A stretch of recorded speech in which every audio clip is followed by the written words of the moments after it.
MyKad dia tidak memiliki ciri pengesanan lokasi. Kalau tak ada ciri itu, tak bolehlah kita nak kata bahawa MyKad itu boleh jadi satu alat untuk memantau pergerakan rakyat. Jadi dakwaan itu tertolak.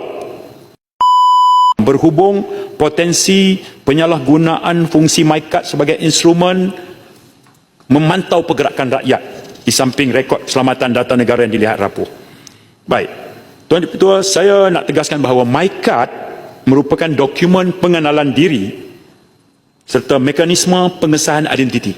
Dia adalah dokumen pengenalan diri dan ia satu mekanisme mengesahkan identiti bahawa kita itu rakyat Malaysia.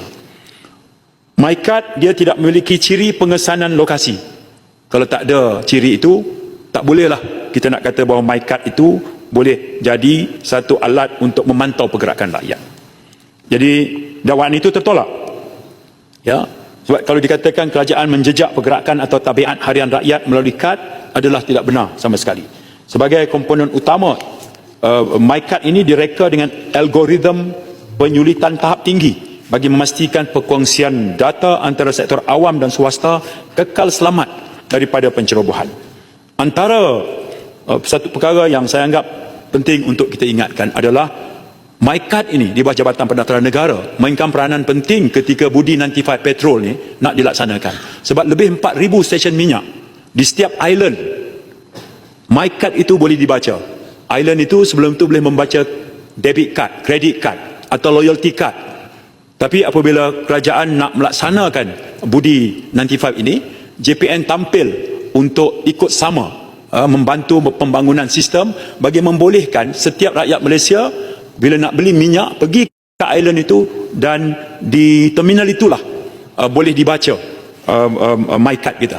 Jadi ini juga kadang-kadang berlaku di mana berlaku MyKad yang hilang. Mereka segera dapatkan ganti. Apakah data itu akan hilang? Jawab, data dalam itu tidak hilang. Ya, walaupun kad baru dikeluarkan. Dan hari ini setiap hari 7 pagi setiap hari KDN melalui JPN akan hantar maklumat itu kepada Kementerian Kewangan bagi memastikan seseorang yang kehilangan kad itu terus dapat menikmati kelebihan kad itu dalam menikmati subsidi sama ada minyak, petrol ataupun minyak masak. Ya. Tapi saya bagi jaminan bahawa kita memberikan dukungan penuh kepada menjayakan inisiatif-inisiatif pendigitalan kerajaan.